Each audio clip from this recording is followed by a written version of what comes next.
Halo sahabat Metanoia, senang sekali bisa jumpa lagi dengan Anda. Semoga semua sahabat Metanoia dalam keadaan sehat dan sejahtera.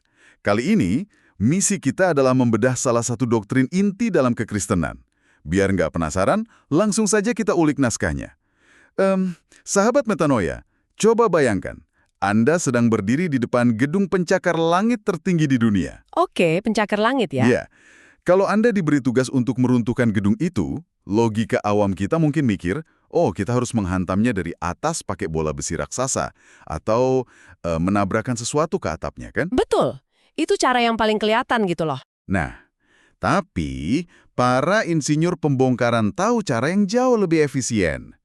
Mereka nggak menyentuh atapnya sama sekali. Mereka turun ke ruang bawah tanah, nyari pilar-pilar fondasi penopang utama, terus mereka tempelkan bahan peledak di sana.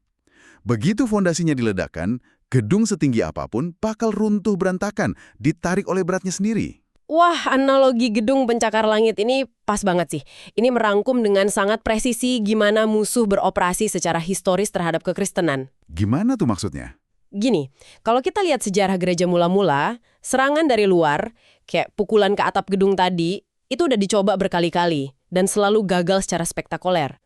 Kekaisaran Romawi pakai segala cara kan, melempar orang Kristen ke singa di Koloseum, membakar mereka hidup-hidup di zaman Nero, sampai menyita harta mereka. Wah, itu penganiayaan yang luar biasa brutal ya. Pemimpinnya dibunuh dan pengikutnya diteror, ya gerakannya pasti mati ketakutan dong. Tapi kenyataannya justru sebaliknya kan? Saya tuh selalu terpesona sama fakta bahwa penganiayaan fisik di abad-abad pertama itu ibarat menyiram bensin ke dalam api. Tepat sekali. Makin ditekan, makin nyala. Iya, makanya Tertullian, salah satu bapak gereja awal, mencatat fenomena aneh ini. Dia bilang, darah para martir adalah benih gereja. Orang-orang Romawi yang awalnya nonton eksekusi cuma buat hiburan, malah jadi penasaran. Bahkan banyak yang akhirnya bertobat. Soalnya mereka melihat orang-orang ini malah bernyanyi pas menghadapi maut, ya kan? Betul banget. Pedang kekaisaran terbukti tumpul untuk membunuh iman. Nah, keberanian para martir itu bersumber dari kepastian fondasi mereka. Mereka tahu persis siapa yang mereka sembah. Musuh, kekuatan spiritual yang melawan gereja akhirnya sadar kalau penganiayaan brutal itu nggak efektif. Jadi mereka ganti taktik nih. Persis. Gereja justru mulai rapuh ketika mereka mulai merasa nyangan, terutama waktu kekristenan diakui oleh negara pada abad keempat. Nggak ada lagi harga yang harus dibayar buat jadi orang percaya. Di titik kenyamanan itulah taktik pembongkaran fondasi dimulai. Alih-alih pakai pedang, musuh mengirimkan infiltrasi dari dalam. Betul, menyelinap ke ruang bawah tanah dan memasang dinamit di fondasi ajaran. Bahan peledak yang paling mematikan dalam sejarah gereja itu bukan dosa-dosa moral yang kelihatan jelas, tapi justru pengajaran sesat. Rasul Paulus kan juga sempat memperingatkan tentang hal ini ya. Dia menyebut mereka sebagai serigala berbulu domba. Iya, dan serigala ini nggak datang bawa spanduk tulisan saya antikristus gitu. Haha, iya dong. Mereka datang bawa Alkitab, pakai terminologi rohani yang sama, nyanyi lagu yang sama, tapi mereka memperkenalkan sosok Yesus versi lain. Itu dia bahayanya. Dan buat sahabat metanoia yang lagi dengerin, ini bukan cuma debat akademik teologi yang membosankan ya. Sama sekali bukan. Kalau fondasi pemahaman kita tentang siapa Kristus itu melenceng, seluruh bangunan keselamatan kita terancam runtuh. Iman yang menyelamatkan itu harus diletakkan pada objek yang benar. Dan memahami objek iman ini butuh kehati-hatian tingkat tinggi. Pikiran manusia tuh punya kecenderungan alami buat memangkas misteri ilahi biar muat ke dalam kotak logisa kita yang sempit. Biar gampang dicerna otak kita gitu ya. Betul. Waktu dihadapkan pada konsep Allah pencipta alam semesta yang menyatu dengan keberadaan manusia fisik, nalar kita sering berontak. Dan sejarah mencatat, pemberontakan nalar ini mengarah ke dua jurang ekstrim yang sangat merusak. Oke, mari kita bahas jurang yang pertama. Di sumber kita, ini disebut sebagai Arianisme. Ini menarik banget secara psikologis. Menarik gimana tuh? Ajaran ini sempat meledak popularitasnya karena gampang banget dicerna logika manusia. Arianisme ini pada dasarnya menurunkan derajat Yesus. Mereka menolak keilahiannya yang sejati.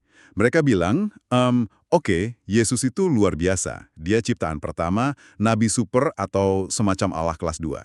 Tapi mereka menolak keras kalau Yesus itu sang pencipta yang setara dengan Bapa. Iya, karena buat nalar kita yang terbiasa sama hierarki kantoran, ada bos besar, terus di bawahnya ada manajer, konsep Arianisme ini terasa sangat masuk akal. Nah, kemudahan dicerna itulah yang bikin Arianisme ini sangat berbisa. Mereka menciptakan semacam demigod, setengah dewa, setengah manusia, kayak di mitos Yunani kuno. Dan taktik ini tuh didaur ulang terus sampai hari ini loh. Oh iya, masih ada sampai sekarang? Masih. Modifikasi modern dari Arianisme ini sering bersembunyi di balik terjemahan Alkitab yang diubah secara halus. Misalnya, mereka menerjemahkan Yohanes pasal 1 ayat 1 dengan huruf kecil, menyebut firman itu sebagai suatu Allah atau a God. Wah, itu bukan cuma sekedar masalah tata bahasa ya. Itu kudeta teologis namanya. Merampas tahta sang pencipta dan mengubahnya cuma jadi makhluk ciptaan tertinggi. Tepat. Dan kalau Yesus cuma makhluk ciptaan, betapapun mulianya dia nggak punya kapasitas tak terbatas untuk memikul dosa seluruh umat manusia. Logis banget. Nah, ekstrim kedua, bergeraknya ke arah yang 100% berlawanan, tapi efeknya sama, rusaknya. Sejarah mengenalnya sebagai doketisme. Doketisme, ini sangat kental pengaruh Yunaninya. Betul, buat sahabat metanoia, kita harus masuk dikit ke pola pikir orang Yunani kuno. Filsafat mereka itu sangat dualistis. Segala sesuatu yang roh atau spiritual itu suci, sedangkan materi, tubuh manusia, daging, darah, itu dianggap kotor, fana, dan jahat. Pandangan ini yang bikin tembok pemisah tebal antara surga dan bumi. Bagi filsuf Yunani, gagasan tentang Allah yang maha suci mau menjelma jadi materi daging yang kotor itu sangat menjijikan. Nggak masuk akal buat mereka. Makanya doketisme muncul. Akar katanya dari bahasa Yunani dokein, yang berarti tampak atau kelihatannya. Mereka ngajarin kalau Yesus tuh nggak benar-benar punya tubuh fisik. Dia cuma kelihatan kayak manusia aja. Ibarat hologram kosmik gitu. Jadi mereka bilang Yesus itu pura-pura makan, pura-pura capek, dan yang paling ekstrim, dia pura-pura mati di kayu salib. Yang menetes di Golgota itu cuma ilusi dong. Nah, itu dia. Padahal tanpa penumpahan darah yang nyata, nggak ada pengampunan dosa.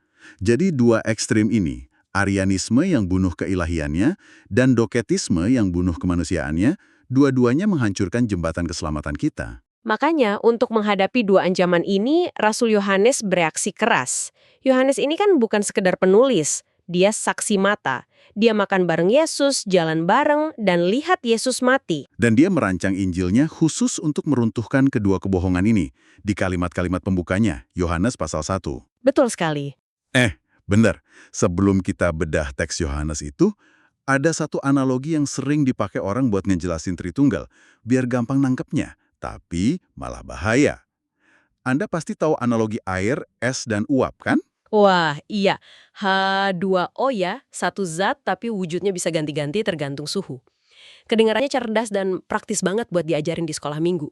Tapi sumber kita menyoroti kalau ini sebenarnya jebakan loh. Memang, analogi itu pintu masuk ke kesesatan purba yang namanya modalisme. Ilustrasi es, air, dan uap itu seolah-olah menyeratkan Allah adalah satu oknum tunggal yang lagi ganti-ganti topeng atau kostum. Kayak aktor teater gitu ya? Iya, jadi di zaman perjanjian lama, dia pakai topeng Bapa. Masuk perjanjian baru, topengnya diganti jadi anak.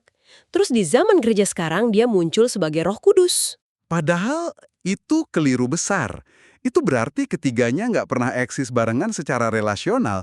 Padahal pas Yesus dibaptis, anak ada di air, Roh Kudus turun kayak merpati, dan suara Bapa terdengar dari surga secara bersamaan.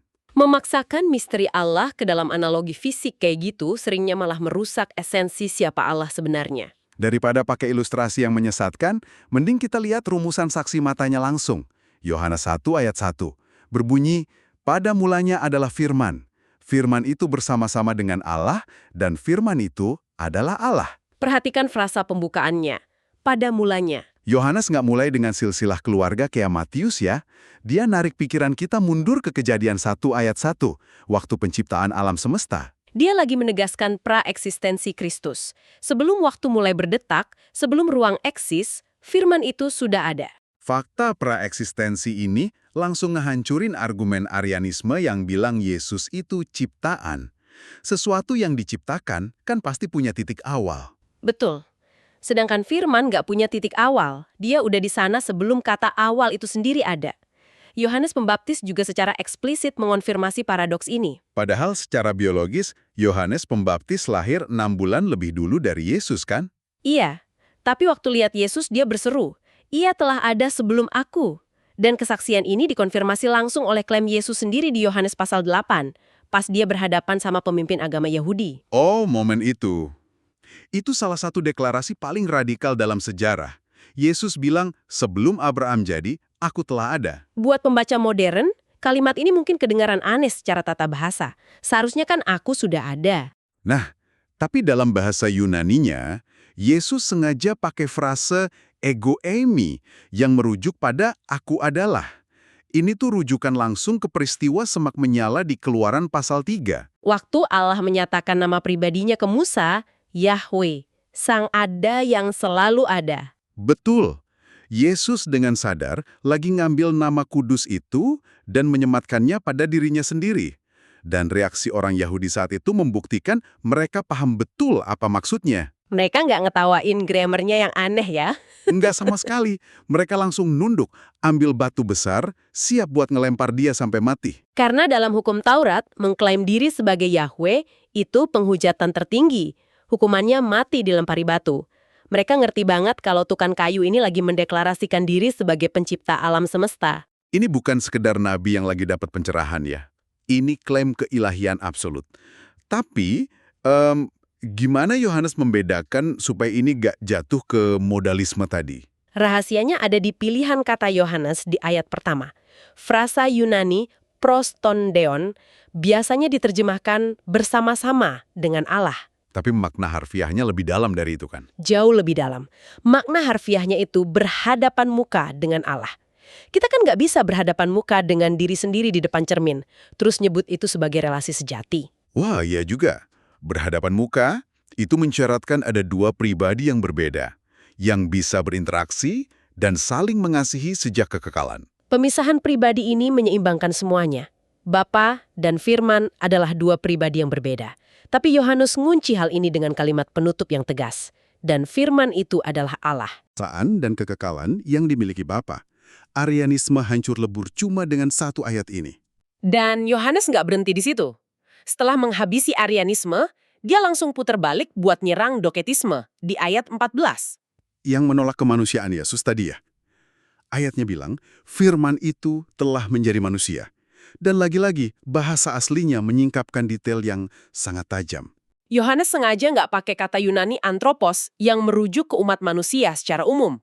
Dia milih kata sarx yang secara harfiah berarti daging. Firman itu telah menjadi daging.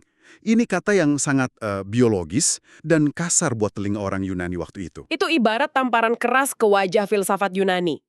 Yohanes nggak ngasih celah sedikit pun buat interpretasi roh atau hologram. Daging berarti punya otot, saraf yang bisa ngerasain sakit, perut yang bisa lapar, dan tubuh yang bisa berdarah kalau ditusuk. Sang Pencipta secara sukarela membungkus kemuliaannya dengan biologi manusia yang rentan.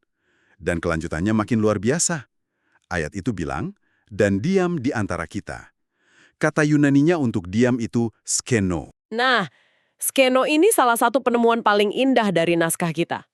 Betul, sahabat metanoia. Akar kata skeno ini berkaitan erat dengan tenda atau kemah. Secara harfiah artinya mendirikan tabernakel atau berkemah. Buat pembaca abad pertama yang paham perjanjian lama, kata ini langsung mancing memori tentang kemah suci di padang gurun zaman Musa. Pas zaman itu, Allah nggak milih tinggal di kuil marmer mewah, tapi hadir di tengah umatnya dalam sebuah tenda dari kayu dan kulit binatang di tengah panasnya padang gurun. Paralelnya luar biasa banget kan? Dulu kemuliaan Allah berdiam di kemah suci, sekarang kemuliaan itu berinkarnasi, mendirikan kemah di dalam daging manusia, Yesus Kristus. Dia masuk ke dalam debu dan kotoran sejarah manusia. Dia adalah tabernakel yang sejati, titik temu antara keilahian sempurna dan kemanusiaan sejati. Tapi ini sering memunculkan pertanyaan logis nih. Kenapa sih ini mutlak diperlukan? Kenapa pencipta repot-repot menyusut jadi embrio, lahir di palungan yang bau, terus hidup dan menua kayak kita? Kalau kita bedah dari hukum penebusan, ini hitung-hitungan keadilan ilahi. Yang berontak di Taman Eden kan manusia. Yang ngerusak tatanan dunia ya manusia. Jadi yang harus bayar denda dan dihukum mati harus representasi dari manusia sejati. Kita nggak bisa diwakili sama malaikat atau dengan mengorbankan miliaran domba. Harus manusia. Tapi ada masalah. Kalau manusia biasa yang mati, sebaik apapun dia, kematiannya cuma cukup buat menombokin dosanya sendiri. Karena dia juga berdosa.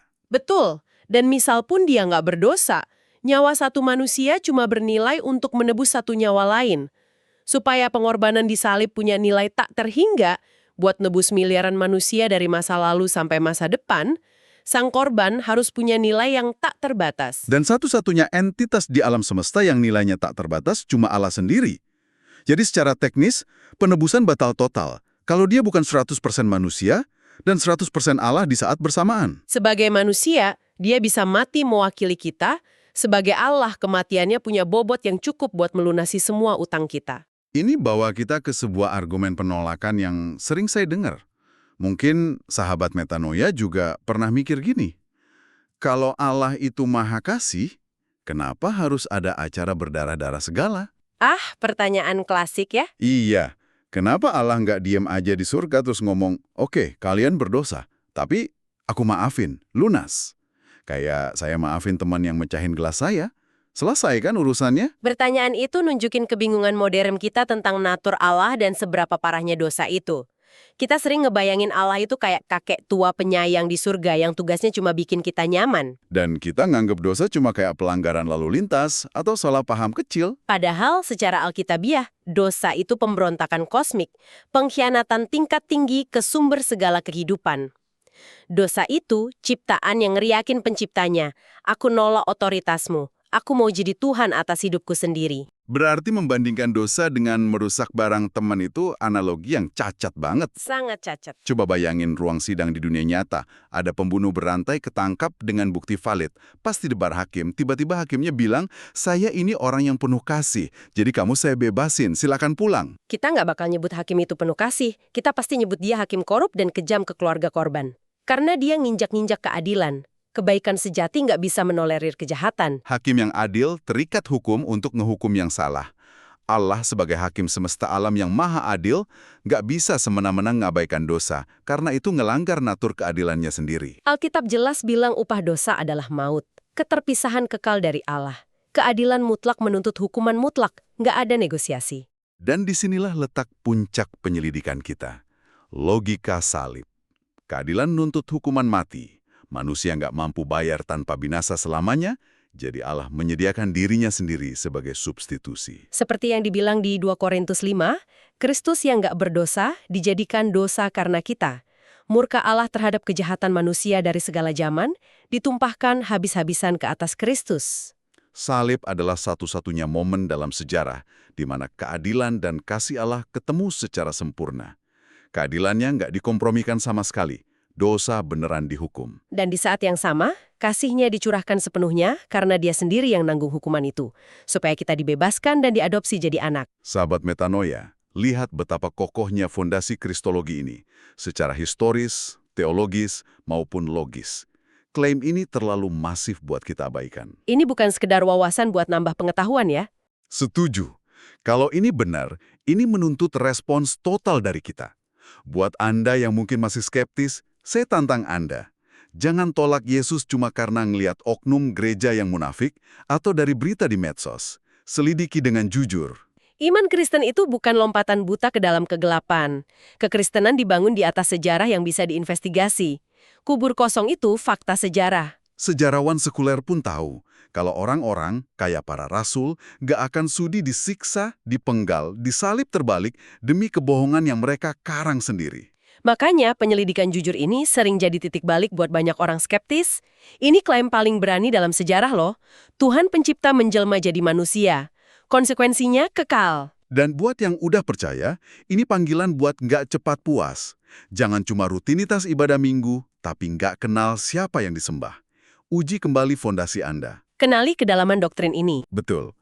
Dan coba pikirkan ini, memahami bahwa Allah rela ngelucuti kemuliaannya buat turun ke debu kehidupan kita, itu ngasih kita kacamata baru dalam melihat penderitaan. Kacamata yang kayak gimana tuh? Kalau pencipta kita memilih jalan yang lewatin palungan hina, penolakan, dan penderitaan salib untuk mencapai kemuliaan kebangkitan, maka setiap badai, air mata, dan proses menyakitkan yang Anda lewati sekarang bukanlah tanda Allah ninggalin Anda. Proses itu justru alatnya ya? Iya. Sahabat metanoia, pikirkan ini sejenak. Jika Allah rela melampaui batas ruang, waktu, dan kekekalan hanya untuk mendirikan kemah di tengah-tengah kehancuran umat manusia, mungkinkah badai kehidupan yang sedang Anda hadapi saat ini, betapapun menyakitkannya, adalah caranya membongkar fondasi rapuh Anda untuk digantikan dengan fondasi Kristus yang tak tergoyahkan? Renungan yang sangat mendalam. Sekian dulu diskusi kita. Jika ada pertanyaan atau pendapat dari sahabat metanoia, silakan kirim di kolom chat untuk kita diskusikan. Semoga Allah Tritunggal Pencipta dan Juru Selamat kita mengaruniakan roh hikmat dan wahyu bagi kita sekalian untuk mengenal Dia dengan benar. Salam metanoia, mentransformasi akal budi untuk menggapai hidup yang berkelimpahan. See you!